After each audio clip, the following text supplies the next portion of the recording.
Hello नमस्कार दोस्तों, आज की इस वीडियो में आपका बहुत बहुत स्वागत है। दोस्तों आज की इस वीडियो में हम बात करने वाले हैं एक बहुत ही इंपॉर्टेंट टॉपिक है और टॉपिक का नाम क्या होगा उससे पहले मैं आपको बताना चाहूँगा कि अभी तक जिसने भी हमारे यूट्यूब चैनल को सब्सक्राइब नहीं किया है वो तुरंत जाकर के यूट्यूब चैनल को सब्सक्राइब कीजिएगा और साथ में बेल आइकॉन को भी जरूर दबा दीजिएगा ताकि आने वाली हर वीडियो का नोटिफिकेशन आपको सबसे पहले प्राप्त हो सके। तो दोस्तों स्टार्ट करते हैं आज का वीडियो।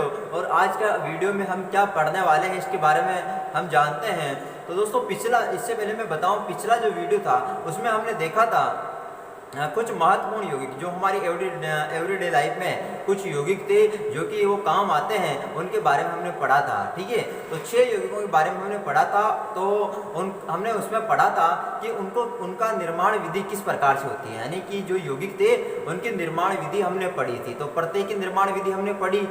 अब आज के इस मैंने कहा था कि प्रत्येक यौगिक जो है उसके बारे में हम तीन चीजें पढ़ने वाले हैं। पहला उसके बनाने की विधि, दूसरा उसका गुण और तीसरा उसका उपयोग। तो पहले वीडियो में हमने सभी 6 यौगिकों की निर्माण विधि के बारे में अध्ययन किया। दोस्तों आज की इस वीडियो में हम बात करेंगे उनके गुणों के बारे में। किसके बारे में बात करेंगे? गुणों के बारे में बात करेंगे। ठीक है ना, गुणों के बारे में। तो गुण यानी उनकी प्रॉपर्टीज क्या होगी उनके बारे में आज हम अध्ययन करेंगे दोस्तों। तो सबसे पहले हम बात करेंगे सोडियम क्लोराइड। ध्यान देना, NaCl सोडियम क्लोराइड के गुण। किसके गुण पढ़ेंगे दोस्तों? सोडियम क्लोराइड यानी NaCl के गुण पढ़ने वाले हैं। सोडियम क्लोराइड के क्या क्या गुण होते हैं। ठीक है, तो सबसे पहला जो गुण होता है दोस्तों सोडियम क्लोराइड का, तो हम बात करें तो कि सोडियम क्लोराइड जो होता है यह श्वेत ठोस पदार्थ होता है। यह श्वेत ठोस पदार्थ होता है, ठोस पदार्थ होता है। ध्यान से देखिएगा, यह श्वेत ठोस पदार्थ होता है। पहले क्या देखा हमने कि यह श्वेत ठोस पदार्थ होता है। ध्यान से देखना, पहला श्वेत ठोस पदार्थ होता है। दूसरा दोस्तों यह जल में अत्यधिक विलय होता है। यह जल में अत्यधिक विलय होता है, अत्यधिक विलय होता है। विलय, यह जल में अत्यधिक विलय होता है। यह जल में अत्यधिक विलय होता है। ध्यान देना, पहला देखा हमने कि यह श्वेत ठोस पदार्थ होता है। दूसरा हमने देखा कि यह जल में अत्यधिक विलय होता है। ठीक है ना, यानी घुल जाता है आसानी से। नंबर तीसरा दोस्तों इसका जो गलनांक होता है, इसका गलनांक है ना, ध्यान देना गलनांक, इसका गलनांक 1000, ध्यान देना इसका गलनांक 1081 केल्विन होता है। गलनांक कितना होता है? 1081 केल्विन होता है। यानी जो सोडियम क्लोराइड होता है इसका गलनांक कितना होता है? 1081 केल्विन होता है। और तीसरा ध्यान देना, चौथा जो गुण है दोस्तों इसका, चौथा गुण है इसका कि यह जलीय विलयन में आयनित होता है। किसमें आयनित होता है? जलीय विलयन में। तो यह जलीय विलयन में आयनित होकर, यह जलीय विलयन में, ध्यान देना जलीय विलयन में आयनित होकर जलीय विलयन में आयनित होकर Na+ व Cl- बनाता है। यानी जलीय विलयन में ये आयनित होता है और आयनित होकर के Na+ और Cl- बनाता है दोस्तों। ठीक है, तो इसके हमने 4 गुण देखे दोस्तों। पहला गुण है कि यह श्वेत ठोस पदार्थ होता है। कैसा होता है? श्वेत ठोस पदार्थ होता है। दूसरा यह जल में अत्यधिक विलय होता है। तीसरा इसका गलनांक 1081 केल्विन होता है। चौथा हमने देखा कि यह जलीय विलयन में आयनित होकर Na+ और Cl- बनाता है। ठीक है, तो ये चारों गुण इसके आपको ध्यान रखने हैं। क्लियर हो गई बात? अब दूसरे यौगिक के बारे में हम बात करते हैं दोस्तों। दूसरा यौगिक आता है हमारा सोडियम हाइड्रोक्साइड। कौन सा आता है दोस्तों?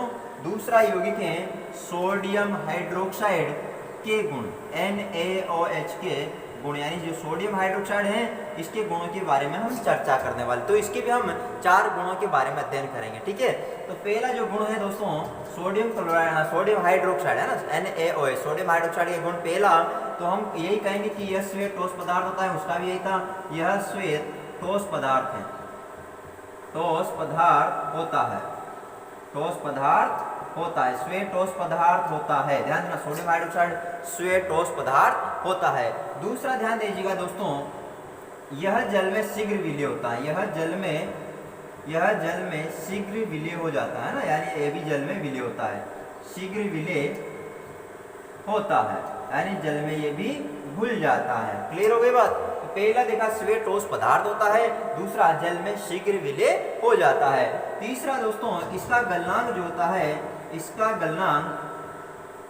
गलनांक दोस्तों ध्यान दीजिएगा 591 केल्विन होता है। कितना होता है? 591 केल्विन होता है। ठीक है ना। पहला हमने देखा स्वे ठोस पदार्थ होता है, दूसरा हमने देखा ये जल में शीघ्र विलय हो जाता है, और तीसरा हमने देखा कि इसका जो गलनांक होता है वो 591 केल्विन होता है। ठीक है। और नंबर 4 पे दोस्तों यह जलीय विलयन में आयनित होकर, ध्यान देना, यह जलीय विलयन में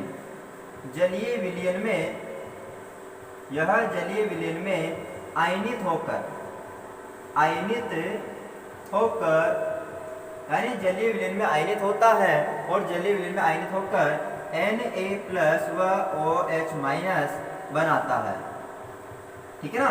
यानी जलीय विलयन में आयनित होता है और Na+ और OH- आयन बना लेता है। ठीक है। तो पहला हमने देखा स्वे ठोस पदार्थ होता है, दूसरा हमने देखा जल में शीघ्र विलय हो जाता है, तीसरा हमने देखा इसका गलनांक 591 केल्विन होता है, और चौथा हमने देखा ये जलीय विलयन में आयनित होकर Na+ और OH- आयन बनाता है। ठीक है। तो ये चारों के चारों आपको याद रखने हैं, और क्वेश्चन पूछा जा सकता है कि जो सोडियम हाइड्रोक्साइड होता है जलीय विलयन में आयनित होकर के किस में विघटित होता है, तो Na+ और OH- आयन में ये विघटित हो जाता है। ठीक है। तो इनके बारे में आपको ध्यान रखना है। अगला नंबर 3 पे हम बात करेंगे दोस्तों, और आप सभी को पता है नंबर 3 पे यौगिक कौन सा आता है। तो नंबर 3 पे हमने पढ़ा था दोस्तों, नंबर 3 पे है CaOCl2। इसका मतलब क्या है? विरंजक चूर्ण, है ना, विरंजक चूर्ण के बारे में हमने अध्ययन किया था। किसके बारे में? विरंजक चूर्ण के बारे में हमने अध्ययन किया था। और विरंजक चूर्ण क्या होता है उसके बारे में तो हमने इसकी निर्माण विधि पढ़ी थी कि किस प्रकार से इसका निर्माण किया जाता है, वो आपको इससे पहले वाला वीडियो जाकर के देखना होगा। तो यहाँ पर इसके गुणों के बारे में हम बात करेंगे। तो पहला जो गुण है दोस्तों, यह पीला, ध्यान देना, अभी जैसे हमने देखा था सोडियम क्लोराइड और सोडियम हाइड्रोक्साइड दोनों स्वे ठोस पदार्थ थे, लेकिन ये कैसा होता है? यह पीला तीक्ष्ण गंध वाला ना, तीक्ष्ण गंध वाला ठोस पदार्थ होता है। गंध वाला ठोस, पीला तीक्ष्ण गंध वाला ठोस पदार्थ होता है ना, पीला तीक्ष्ण गंध वाला ठोस पदार्थ होता है। ठीक है। पहला हमने देखा कि यह पीला तीक्ष्ण गंध वाला ठोस पदार्थ होता है। दूसरा ध्यान देना दोस्तों, यह ठंडे जल में विलय होता है ना, यह ठंडे जल में, ध्यान देना, ठंडे जल में क्या होता है? ये विलय होता है। ठीक है ना, विलय होता है। पहला हमने देखा पीला तीक्ष्ण गंध वाला ठोस पदार्थ होता है, दूसरा हमने देखा ठंडे जल में कैसा होता है? ये विलय होता है। और तीसरा ध्यान देना दोस्तों, इसे वायु में खुला रखने पर, अगर इसको वायु में खुला छोड़ दिया जाता है तो खुला रखने पर यह क्लोरीन गैस देता है। कौन सी गैस देगा? क्लोरीन, ध्यान देना, क्लोरीन गैस देता है। अगर हम विरंजक चूर्ण को वायु में खुला रख देते हैं तो यह कौन सी गैस देगा? वायु से क्रिया करके क्लोरीन गैस देता है। ठीक है। और नंबर 4 पे ध्यान देना दोस्तों, नंबर 4 पे कि यह तनु अम्लों से क्रिया कर, है ना, तनु अम्लों से क्रिया कर, यह तनु अम्लों से क्रिया कर क्लोरीन गैस मुक्त करती है, क्लोरीन गैस मुक्त करती है, क्लोरीन गैस मुक्त करती है। ठीक है ना। तो ये बात आपको समझ आए होगी कि जो विरंजक चूर्ण जो होता है, अगर इसको वायु में खुला रखेंगे तब भी क्लोरीन गैस देगा,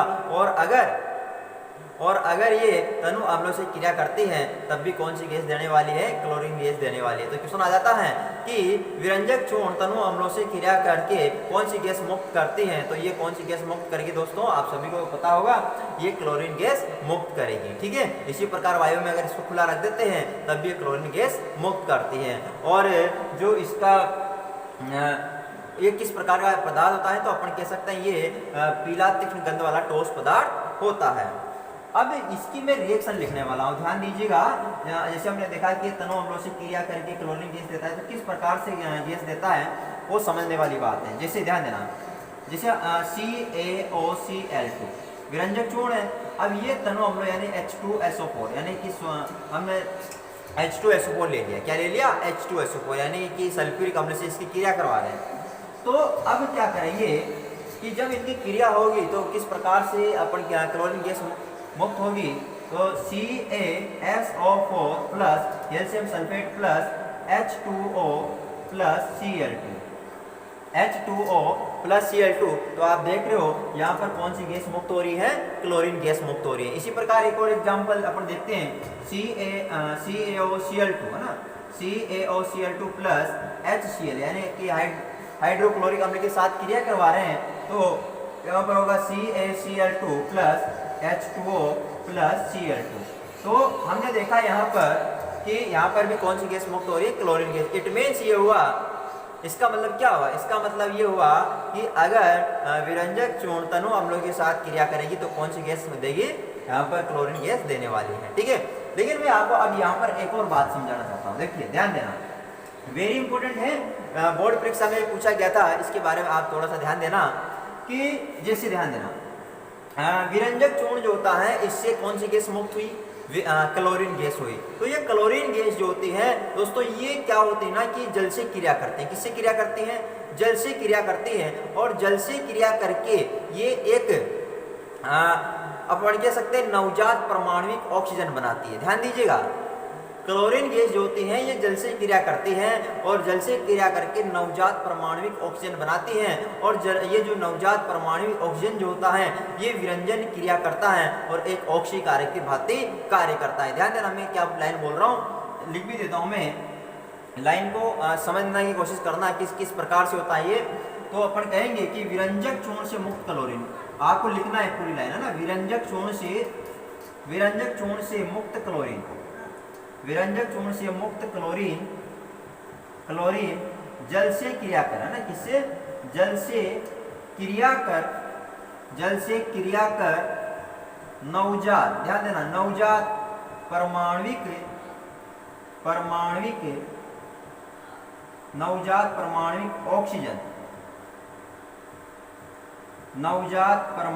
ऑक्सीजन, है ना। यानी विरंजक चूर्ण जो होता है इससे जो क्लोरीन गैस मुक्त होती है वो जल से क्रिया करती है और जल से क्रिया करके नवजात परमाणुविक ऑक्सीजन बनाती है। ठीक है ना, नवजात परमाणुविक ऑक्सीजन बनाती है। ठीक है, नवजात परमाणुविक ऑक्सीजन बनाती है, जो अपन कह सकते हैं यह ऑक्सीजन विरंजन क्रिया करता है, तथा ऑक्सीकारक की भांति कार्य करता है, तथा ऑक्सीकारक, है ना, किसकी भांति? ऑक्सीकारक की भांति कार्य करता है। समझने की कोशिश कीजिएगा, जो विरंजक चूर्ण होती है, विरंजक चूर्ण से क्लोरीन गैस मुक्त हुई और वो जो क्लोरीन गैस होगी दोस्तों, वो क्लोरीन गैस जल से क्रिया करती है। किससे क्रिया करेगी? जल से। और जल से क्रिया करके नवजात परमाणु ऑक्सीजन का निर्माण कर देती है, जो कि वो जो नवजात परमाणु ऑक्सीजन होता है वो विरंजन क्रिया करता है और विरंजन क्रिया करने के कारण वो एक ऑक्सीकारक की भांति कार्य करता है। रिएक्शन लिखते हैं इसके, ध्यान देना। जैसे क्लोरीन गैस जो होती है दोस्तों ये जल से क्रिया करेगी, इससे जल से क्रिया करेगी और जल से क्रिया करके यहाँ पर नवजात परमाणु ऑक्सीजन यानी अकेला ना, और साथ में यहाँ पर HCl बाहर निकल जाता है। जैसे बोलेंगे अपन नवजात परमाणुविक ऑक्सीजन, नवजात परमाणुविक ऑक्सीजन का ये निर्माण कर देती है। ठीक है, अब ये जो नवजात परमाणुविक ऑक्सीजन है ये रंगीन पदार्थ है ना, रंगीन पदार्थ से जब ये क्रिया करेगा यानी विरंजन क्रिया करता है तो ये यहाँ पर रंगहीन पदार्थ बनाएगा। कैसा पदार्थ बनाएगा? रंगहीन पदार्थ। तो ये रिएक्शन अपन को याद रखनी है दोस्तों। ठीक है, वेरी इंपॉर्टेंट है। तो हमने देखा यहाँ पर जो क्लोरीन गैस होती है जल से क्रिया करती नवजात परमाणु ऑक्सीजन बनाती है और फिर ये एक विरंजन क्रिया के भांति कार्य करता है और इसलिए ये जो ऑक्सीजन होता है विरंजन क्रिया करता है। इट मीन्स ये रंगीन पदार्थ से क्रिया करेगा और रंगीन पदार्थ बना देता है। तो ये रिएक्शन आपको याद रखनी और ये बोर्ड परीक्षा में भी पूछा गया था। ठीक है, तो इसलिए आपको इसको अच्छी तरह याद रखना है और नोट्स में पूरा इसको उतार लेना है। ठीक है, चलो दोस्तों आगे हम बात करते हैं। ये तो हमने देखा कि विरंजक चूर्ण के क्या क्या गुण थे उनके बारे में हमने जाना। अब हम बात करते हैं आगे नंबर 4 वायुयौगिक, है ना। नंबर 4 पे कौन सा आता है जल्दी से बताइएगा कमेंट करके कि नंबर 4 पे जो यौगिक है वो कौन सा है। तो मैं बता देता हूँ आपको, नंबर 4 पे है NaHCO3। नंबर 4 पे कौन सा है NaHCO3, यानी कि सोडियम हाइड्रोजन कार्बोनेट। कौन सा है सोडियम हाइड्रोजन कार्बोनेट। और इसको अपन बेकिंग सोडा कहते हैं। क्या कहते हैं बेकिंग सोडा, इसको अपन कहते हैं बेकिंग सोडा। ध्यान दीजिएगा क्या कहते हैं बेकिंग सोडा कहते हैं। और बेकिंग सोडा जो होता है दोस्तों ये किस प्रकार से इसके क्या क्या गुण होते हैं। तो पहला गुण जो ध्यान देना, पहला गुण होता है यह श्वेत ठोस पदार्थ होता है। यह श्वेत ठोस पदार्थ होता है। यह श्वेत ठोस पदार्थ होता है। यह श्वेत ठोस पदार्थ होता है। पहला गुण तो ये हो गया इसका, क्लियर। दूसरा होता है यह जल में अल्प विलीय होता है। यह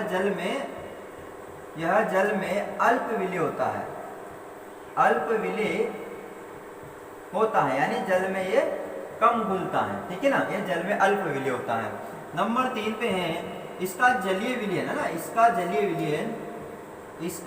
विलयन सार्य होता है। जलीय विलयन कैसा होता है, जलीय विलयन सार्य होता है। सार्य होता है। जो जलीय विलयन होता है दोस्तों इसका एक कैसा होता है सार्य प्रकृति का होता है, ठीक है। और नंबर 4 पे ध्यान दीजिएगा दोस्तों कि जब हम बेकिंग सोडा को गर्म करते हैं, ध्यान देना ये लाइन, बेकिंग सोडा को गर्म करने पर CO2 गैस मुक्त करता है। कौन सी गैस मुक्त करेगा CO2 गैस मुक्त करता है। तो अपन यहाँ पर लिख सकते हैं कि सोडियम हाइड्रोजन कार्बोनेट यानी बेकिंग सोडा को गर्म करने पर CO2 गैस मुक्त होती है, यानी कार्बन डाइऑक्साइड गैस मुक्त होती है, ठीक है, मुक्त होती है। कौन सी गैस मुक्त होगी जल्दी से बताइएगा, CO2 गैस मुक्त होती है दोस्तों, ठीक है ना। यानी अगर बेकिंग सोडा को गर्म किया जाएगा तो CO2 गैस मुक्त होती है। ध्यान दीजिएगा सोडियम हाइड्रोजन कार्बोनेट इसको हम गर्म कर रहे हैं, इसको हम क्या कर रहे हैं गर्म कर रहे हैं। तो यहाँ पर बनेगा Na2CO3 प्लस H2O और साथ में CO2 गैस यहाँ पर क्या हो जाती है मुक्त हो जाती है। तो आपको ये रिएक्शन याद रखना है। तो ध्यान दीजिएगा क्वेश्चन आ जाए कि बेकिंग सोडा को गर्म करने पर कौन सी गैस मुक्त होती है, तो कौन सी गैस मुक्त होगी कार्बन डाइऑक्साइड गैस मुक्त होती है, ठीक है। चलो इसके गुण एक बार में रिपीट कर देता हूँ। पहला है यह श्वेत ठोस पदार्थ होता है। दूसरा है जल में अल्प विलीय होता है। तीसरा है इसका जलीय विलयन कौन सी प्रकृति का होता है दोस्तों सारी प्रकृति का होता है। और नंबर 4 कि अगर इसको गर्म करेंगे तो कौन सी गैस मुक्त होगी कार्बन डाइऑक्साइड गैस मुक्त होती है। अगला नंबर 5 ध्यान दीजिएगा। नंबर 5 पे कौन सा आता है जल्दी से बताइएगा कमेंट करके। नंबर 5 पे मैं बता देता हूँ आपको। नंबर 5 पे दोस्तों Na2CO3.10H2 इट मीन्स इसको बोलते हैं अपन धावन सोडा। क्या बोलते हैं धावन सोडा इसको कहते हैं। कौन सा सोडा कहेंगे धावन सोडा। और मैंने बता रखा है आपको धावन सोडे का कपड़े धोने का सोडा भी कहते हैं, क्लियर है बात। तो अब ध्यान देना इसका गुण क्या क्या है। पहला गुण तो दोस्तों कि यह श्वेत ठोस पदार्थ होता है। यह श्वेत ठोस पदार्थ होता है। ठोस पदार्थ होता है। यह श्वेत ठोस पदार्थ होता है, क्लियर हो गया ना बात। यह श्वेत ठोस पदार्थ होता है। दूसरा जो गुण है यह जल में विलीय होता है। यह जल में क्या होता है विलीय होता है। जल में विलीय होता है। यह जल में विलीय होता है, ठीक है ना। यह जल में क्या होता है विलीय होता है। पहला हमने देखा श्वेत ठोस पदार्थ है। दूसरा हमने देखा ये जल में कैसा होता है विलीय होता है। और नंबर 3 पे हम इसके लिए भी कह सकते हैं कि इसका जलीय विलयन सारी प्रकृति का होता है ना। इसका जलीय विलयन सारी प्रकृति का होता है। सारी प्रकृति का होता है ना। इसका जो जलीय विलयन होगा दोस्तों कौन सी प्रकृति का होगा वो सारी प्रकृति का होगा। पहला देखा श्वेत ठोस पदार्थ होता है। दूसरा जल में विलीय होता है। और तीसरा हमने देखा इसका जलीय विलयन जो होता है वो सारी प्रकृति का होता है। और नंबर 4 ध्यान दीजिएगा इसे गर्म करने पर इसे धावन सोडे को इसे गर्म करने पर क्रिस्टलन जल ध्यान देना क्रिस्टलन जल त्याग कर सोडा एस बनाता है। क्या बनाता है सोडा एस बनाता है। ये बात इंपॉर्टेंट है दोस्तों कि अगर हम धावन सोडे को गर्म करेंगे तो किसका निर्माण होता है सोडा एस का निर्माण हो जाता है, ठीक है ना। सोडा एस का क्या होता है, निर्माण होता है। रिएक्शन लिखते हैं कि Na2CO3.10H2O, जब इसको गर्म किया जाता है, क्या किया जाता है, गर्म किया जाता है, तो Na2CO3 प्लस 10H2O यानी क्रिस्टलन जल का त्याग होता है और ये बनता है हमारे पास सोडा एस। क्या बनता है, सोडा एस बन जाता है। ठीक है, तो ये ध्यान देना आप कि अगर धावन सोडे को गर्म किया जाता है तो किसका निर्माण होता है, सोडा एस का निर्माण हो जाता है, बन जाता है। ठीक है, तो चारों गुण हमने देखे। तो पहला गुण श्वेत ठोस पदार्थ होता है, जल में विलय होता है, जलीय विलयन सारी होता है। और नंबर 4 पे कि अगर इसको गर्म करेंगे तो क्रिस्टलन जल का त्याग होता है और त्याग होने के बाद सोडा एस का निर्माण हो जाता है। ठीक है, चलो नंबर 6, वेरी इंपॉर्टेंट नंबर 6। और नंबर 6 पे है दोस्तों, आप सभी को पता है, और नंबर 6 पे आता है एक बहुत ही इंपॉर्टेंट टॉपिक। और उस मतलब नंबर 6 का जो यौगिक होता है दोस्तों वो है हमारे पास CaSO4.12H2। जल्दी से बताइए इसे क्या बोलते हैं अपन, इसको बोलते हैं दोस्तों POP। It means plaster of Paris. क्या बोलते हैं, प्लास्टर ऑफ पेरिस को कहा जाता है। क्या कहा जाता है, POP यानी कि प्लास्टर ऑफ पेरिस को कहा जाता है। क्लियर है बात। तो ध्यान दीजिएगा, अब जब इसको प्लास्टर ऑफ पेरिस यानी POP कहा जाता है तो अब इसके गुण क्या क्या है। तो पहला गुण तो यही है कि यह श्वेत ठोस पदार्थ होता है, यह श्वेत ठोस पदार्थ होता है, ठोस पदार्थ होता है, यह श्वेत ठोस पदार्थ होता है। पहला, यह श्वेत ठोस पदार्थ होता है, ध्यान देना, पहला श्वेत ठोस पदार्थ होता है। और दूसरा दोस्तों, दूसरा क्या होता है, दूसरा क्या होता है कि अगर इसमें जल मिलाते हैं, ध्यान देना, अगर POP में यानी कि प्लास्टर ऑफ पेरिस में अगर जल मिलाया जाएगा तो ये 15 से 20 मिनट में जमकर कठोर हो जाता है। तो मैं लिख देता हूं, इसमें जल मिलाने पर, इसमें जल मिलाने पर, इसमें जल मिलाने पर यह 15 से 20 मिनट में, 15 से 20 मिनट में जमकर कठोर हो जाता है। में जमकर कैसा हो जाता है, कठोर हो जाता है, कठोर हो जाता है। अगर इसमें जल मिलाएंगे तो 15 से 20 मिनट में जम जाता है और कठोर हो जाता है। तो ध्यान दीजिएगा, रिएक्शन में लिख देता हूं CaSO4.12H2O, यहाँ पर इसको बैलेंस भी कर देता हूं मैं साथ साथ, प्लस 3H2O। तो रिएक्शन होगी और यहाँ पर बनेगा 2CaSO4.2H2O। तो यहाँ पर दोस्तों ये अपन के पास वापस जिप्सम तैयार हो जाता है और ये POP था, अगर इसमें जल मिलाएंगे तो वापस से कठोर रूप में कन्वर्ट हो जाता है, यानी जिप्सम में कन्वर्ट हो जाता है। तो हमने देखा इसके दो गुण हैं, यह श्वेत ठोस पदार्थ है और उसमें जल मिलाएंगे तो 15 से 20 मिनट में जमकर ये कठोर हो जाता है। तो दोस्तों अगर आपको वीडियो अच्छा लगा तो आप जल्दी से जाकर के लाइक, कमेंट और सब्सक्राइब कर दीजिएगा ताकि हमें मोटिवेशन मिले और हम और भी ज़्यादा मेहनत के साथ आपको पढ़ा सके। थैंक यू, धन्यवाद, ऑल द बेस्ट।